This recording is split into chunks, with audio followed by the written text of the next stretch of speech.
हां. आज शिक्षण उपसंचालक छत्रपती संभाजीनगर या ठिकाणी संघटनेच्या वतीनं साहेबांना संच मान्यता व वेतन वितरणाच्या आदेशासंदर्भामध्ये भेट घेतली असता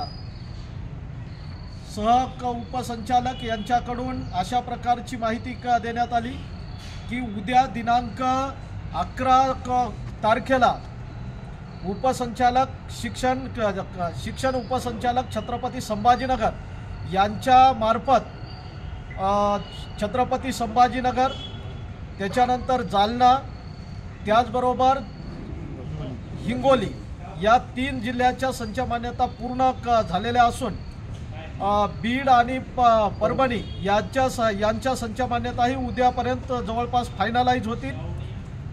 या 3 जिल्ह्यांच्या ज्यांच्या पूर्ण झालेल्या आहेत त्यांनी उद्या दुपारच्या सत्रामध्ये येऊन या ठिकाणी येऊन संच मान्यता घेऊन जायचं।